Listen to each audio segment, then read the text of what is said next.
Baik, kita mulai Kitab Tauhid karya Syekh Muhammad bin Abdul Wahhab rahimahullah.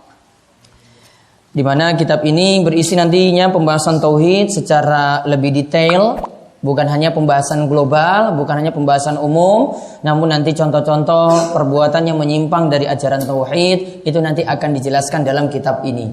Namun nanti kita akan membahas secara ringkas bab per bab. Nanti kita akan ambil kesimpulan dan nanti ada catatan-catatan.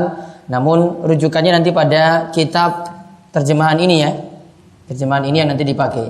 Adapun nanti rujukan-rujukan yang lainnya kadang saya ambil dari Taisir Al-Azizil Hamid karya Syekh Sulaiman At-Tamimi. Ada juga kitab Mulakhas Syarah Kitab Tauhid Syekh Shalal Fauzan. Ada juga kitab Syarah Kitab Tauhid juga Hamad bin Abdullah Al-Hamad. Ada juga Al-Qaulus Sadid Kitab Tauhid, dan terakhir ada Fathul Majid. Namun nanti pembahasan yang paling bagus, yang penjelasan kitab tauhid yang paling bagus bagi yang ingin mempelajari secara lebih mendalam, itu nanti di kitab Taisir Al-Azizil Hamid. Walaupun dia tidak membahas, Syekh Sulaiman tidak membahas secara tuntas, karena wallahu alam dia ada halangan, tidak sampai selesai. Tuntasnya dituntaskan oleh keturunan Syekh Muhammad bin Abdul Wahhab lagi, yaitu penulis kitab Fathul Majid. Baik, kita lihat ini terdiri dari 67 bab. 67 bab. Terlebih dahulu kita lihat biografi saking Syekh Muhammad bin Abdul Wahhab yang ada di kitab terjemahan halaman 11. Dibaca Mas Edi. Biografi Syekh Muhammad bin Abdul Wahhab. Biografi Syekh Muhammad bin Abdul Wahhab. Ya, terus. Nama beliau dengan nasab yang lengkap adalah Syekhul Islam Muhammad bin Abdul Wahhab bin Sulaiman bin Ali bin Muhammad bin Ahmad bin Rashid bin Buraid bin Mushrif bin Umar. Beliau berasal dari kabilah Bani Tamim. Jadi dari kabilah Bani Tamim, karenanya disebut dengan At-Tamimi. Sebagian di orang-orang keturunan dari Arab yang ada di Indonesia juga ada yang marganya, keluarga besarnya juga At-Tamimi. Berarti ada nasabnya nyambung sampai ya punya hubungan dengan Syekh Muhammad bin Abdul Wahhab juga. Nantinya kalau di kerajaan Saudi Arabia, semua keturunan dari Syekh Muhammad bin Abdul Wahhab ini diberikan penghormatan. Karena beliau jadi dai besar di sana, keturunannya nanti di belakangnya itu ada nama Al-Syekh, seperti Menteri Agama Kerajaan Saudi Arabia saat ini. Kemarin waktu Raja Salman datang dengan membawa pasukannya dan menteri-menterinya, ya nandatangani dengan Menteri Agama, Menteri Agama Pak Lukman, ya tanda tangan MOU. Nah itu yang maju itu Syekh Soleh Al-Syekh, itu Menteri Agamanya. Jadi yang pakai Al-Syekh itu berarti keturunan dari Syekh Muhammad bin Abdul Wahhab. Nah, Wahhabnya belakangnya itu dari nama bapaknya Abdul Wahhab. Ya.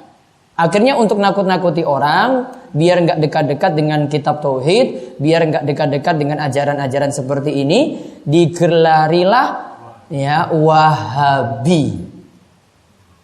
Padahal nama aslinya apa? Muhammad. Namun yang lebih sangar kan Wahabi, maka diberi gelar dengan Wahabi. Walaupun ada cerita sendiri tentang hal ini. Ya, intinya itu untuk menakut-nakuti saja, yang benar tidak seperti itu. Kalau memang mau dinisbatkan, maka seharusnya namanya itu bukan Wahabi namun Muhammadi. Ya, itu Muhammadi. Namun ya untuk nakut-nakuti tadi jadinya Wahabi. Padahal yang tanda tangan kemarin itu keturunan dari Syekh Muhammad bin Abdul Wahhab. Wahabi tulen berarti. Ya, tanda tangan dengan Menteri Agama Republik Indonesia. Tanda tangan dengan Wahabi itu langsung MOU, sudah serah terima. Ya, mau nakut-nakutin, namun kalau dikasih sesuatu itu baru mau itu kalau orang Indonesia seperti itu. Taib. Intinya ini beliau Seperti itu. Ada cerita sedikit tentang beliau di sini disampaikan oleh penerjemah. Monggo. Beliau dilahirkan di daerah Uyainah pada tahun 1115 Hijriah. Uyainah itu suatu daerah di tengah-tengah jazirah, bukan di pinggiran pantai seperti Jeddah, bukan di pinggiran pantai seperti Damam, namun hampir sama dengan kota Riyadh, namun sekitar dari kota Riyadh itu sekitar 4 jam. Ya, dia di tengah-tengah jazirah atau di tengah-tengah benua. Terus lahir tahun 1115 Hijriah.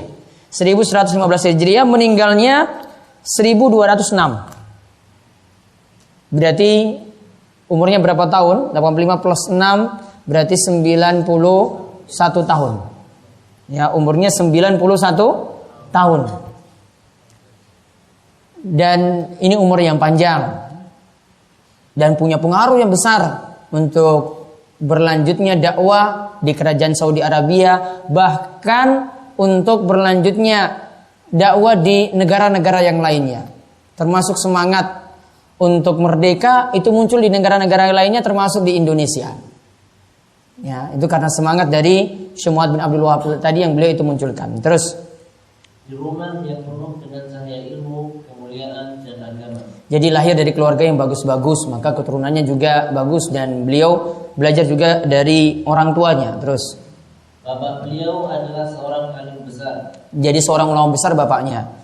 Terlebih lagi kakek beliau Sulaiman adalah ulama Najd pada zamannya. Sulaiman itu kakeknya juga adalah ulama Najd pada zamannya. Terus beliau telah menghafal Al-Quran sebelum menginjak umur 10 tahun. Beliau sudah hafal Al-Quran sejak 10 tahun. Jadi dikira Syekh ini nggak hafal Al-Quran, hafal Al-Quran. Bahkan nanti dia menguasai berbagai macam kitab yang lainnya. Lalu beliau belajar fikih sehingga bisa memperoleh pemahaman yang luas dalam masalah ini. Fikih beliau nanti dari fikih Hambali. Ya, fikih beliau dari fikih Hambali, mazhab Hambali. Jadi backgroundnya situ. Ada kitab yang mengumpulkan pendapat-pendapat beliau dalam masalah fikih. Ya, ini pendapat-pendapat beliau dalam hal ini, itu ada. Dan backgroundnya mazhab Hambali. Jadi kalau ada yang bertentangan sih dari sisi pemahaman mazhab, ya karena beda fikih saja, yaitu perlu dipahami karena backgroundnya yang berbeda dengan di tempat kita. Misalnya kalau mazhab Hambali tidak kunut subuh, kalau di tempat kita masih menganut mazhab Syafi'i ada yang kunut subuh. Ya, terus orang tuanya sangat kagum pada dirinya karena kekuatan hafalan yang dimilikinya. Beliau banyak melakukan telaah buku-buku tafsir dan hadis. Jadi kalau lihat dari tulisan beliau ilmiah, karena nanti setiap bab keunggulan beliau itu sebutkan dalil. Ada dalil saking Al-Quran, dalil Al-Quran, ada dalil dari hadis. Jadi semua itu didukung dengan pendapat-pendapat yang kuat, yaitu karena punya dasar yang kuat, yaitu dari Al-Quran dan hadis. Karena beliau orang yang memang menelaah kitab-kitab hadis, kitab-kitab tafsir seperti itu. Maka ada catatan-catatan beliau tentang masalah hadis. Hadis ini diriwayatkan oleh siapa. Seperti itu ada catatan dari beliau dalam kitab ini. Terus beliau adalah orang yang sangat giat menuntut ilmu, baik di siang maupun malam hari, sehingga mampu menghafal banyak matan-matan ilmiah dalam berbagai cabang ilmu. Beliau lantas pergi menuntut ilmu di pinggiran kota Najd dan Mekah. Beliau menimba ilmu secara langsung dari ulama-ulama negeri tersebut. Terus setelah itu beliau melakukan rihlah ke Madinah. Jadi tadi sebelumnya ke Najd, kemudian ke Mekah. Ya, di situ beliau menimba ilmu, lalu beliau rihlah melakukan perjalanan lagi ke Madinah, lalu dan menimba ilmu secara langsung dari ulama-ulama di kota tersebut. Di antara mereka adalah Al-Alamah Syekh Abdullah bin Ibrahim Asy-Syamiri. Beliau juga menimba ilmu kepada pakar ilmu waris terkenal, yaitu bapak dari gurunya tersebut bernama Ibrahim Asy-Syamiri. Syekh Ibrahim adalah penulis buku berjudul Al-Adbu Al-Faid fi Syarhi Al-Fiyati Al-Faraid. Ya. Jadi ada spesialis beliau juga mempelajari ilmu waris. Padahal ilmu waris ini ilmu yang berat yang sedikit orang itu yang kuasai. Ya, namun beliau mempelajari hal ini secara khusus. Nanti kapan-kapan bisa kita pelajari ilmu waris juga. Ya, mudah-mudahan ada daurah di sini Namun syaratnya ada. Kalau ilmu waris matematikanya harus dapat 100. Ya, kalau matematika pecahan-pecahan nggak bisa ya nggak bisa. Mau diajak nyambung ya pecahan saja nggak bisa kurang-kurang, nggak bisa samakan penyebut. Ya sudah nggak bisa kita harap untuk bisa mengerjakan ilmu waris, nggak bisa. Paling dia cuma berharap pada orang yang bisa hitung waris. Karena resikonya seperti itu, harus tahu bilangan-bilangan pecahan. Setengah dikurangi 1/4 berapa? Ya harus tahu ini bagaimana. Kalau itu saja nggak bisa, ya berarti nggak bisa. Ya, berarti harus tes dulu nanti. Oh ini mau masuk, ini tes dulu ini bilangan-bilangan pecahan nih, lulus nggak? Kalau nggak bisa samakan penyebutnya tadi, matematik yang gampang pecahan ini nggak bisa, ya. Oh berarti itu nggak bisa. Ya, mohon maaf ditolak. Ya, nanti diundang aja kalau ada yang mati terus mau hitung waris, gitu aja. Namun nanti ini khusus untuk orang-orang yang bisa hitung-hitung aja. Taib, terus. Kedua ulama tersebut mengenalkan beliau dengan seorang ahli hadis terkenal yang bernama Muhammad Hayatus Sindi. Muhammad Hayatus Sindi. Ini ahli hadis ya. Beliau belajar ke situ, ya. Beliau lantas menimba ilmu hadis dan rijalnya kepada beliau secara langsung. Muhammad Hayatus Sindi lantas memberikan ijazah kepada beliau dalam masalah buku-buku induk hadis. Nah, jadi dapat ijazah. Ijazah itu artinya ini kitab ini, ya, atau ada kitab hadis. Silahkan kamu sekarang boleh nyampaikan lagi kepada orang lain. Itu namanya ijazah. Ya, jadi sudah diserahkan ini ijazah, sudah dapat SIM untuk sampaikan lagi pada orang lain. Itu namanya ijazah. Seperti kemarin kita di kitab Qawaidul Arba ada ijazah yang kemarin sudah diberikan ya setelah selesai kitab tadi. Terus Syekh Muhammad bin Abdul Wahab adalah sosok yang telah diberi Allah pemahaman yang tajam dan kecerdasan yang luar biasa. Beliau mencurahkan segenap kemampuannya untuk melakukan telaah, pembahasan, dan membuat karya tulis. Setiap kali menemukan poin penting tatkala membaca dan membahas, maka beliau selalu mencatatnya. Beliau tidak bosan-bosannya menulis. Beliau juga banyak menyalin buku-buku karya Ibnu Taimiyah dan Ibnu Qayyim. Nah, taib. Keunggulan dari orang yang biasa menulis, ilmunya itu lebih nancap. Seperti Syekh Muhammad bin Abdul Wahab, itu setiap ada faedah-faedah ilmu beliau itu catat. Bahkan ada kitab seperti sini disebutkan karya Ibnu Taimiyah, karya Ibnu Qayyim. Perkataan dari Ibnu Taimiyah dan Ibnu Qayyim itu biasanya beliau sebut atau beliau itu nukil. Bahkan ada kitab dari Ibnu Qayyim beliau ringkas. Contoh kitab Zadul Ma'ad. Ini kitab sirah Nabi. Syekh Muhammad bin Abdul Wahab itu ringkas. Kitabnya itu ada sekitar 5 atau 6 jilid. Beliau ringkas cuma jadi buku segini saja. Ya, cuma jadi buku yang ringkas seperti ini. Ini tanda bahwasanya beliau itu rajin untuk menulis. Ya, beliau buat ringkasan seperti tadi. Malah ringkasannya ini banyak yang dikaji. Mukhtasar Zadul Ma'ad karya Syekh Muhammad bin Abdul Wahab, ringkasan dari Zadul Ma'ad karya Imam Ibnu Qayyim Al-Jauziyah.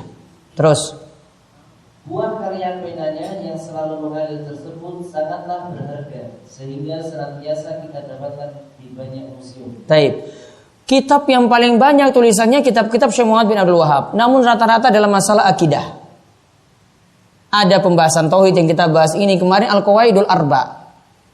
Nanti ada kitab yang lainnya lagi. Dan saya memiliki sanad beberapa kitab beliau. Dan memang rata-rata yang ada di perpustakaan yang itu berisi bidang akidah itu rata-rata diambil dari kitab-kitab beliau. Ada Nawaqidul Islam, pembatal-pembatal keislaman. Ada lagi salah satu usul, 3 landasan utama. Ada lagi lanjutan dari Al-Qawaidul Arba itu kitab Kasyfus Syubhat. Ya, ada lagi ya kitab namanya kitab Fadlul Islam, keutamaan agama Islam. Nah, di situ semuanya beliau tulis dan ini menunjukkan bahwasanya beliau sangat peduli sekali dalam hal tulis menulis. Di samping itu beliau sangat-sangat konsen dalam pembahasan akidah. Terus tatkala orang tuanya meninggal dunia pada tahun 1153 Hijriah, beliau mulai memukul genderang dakwah salafiyah, mengajak orang mentauhidkan Allah, mengingkari kemungkaran, serta menyerang ahli bid'ah, penyembah patung dan berhala. Akhirnya Raja Ali Saud membantu beliau sehingga kekuatannya makin kokoh dan dakwah beliau pun terdengar di mana-mana.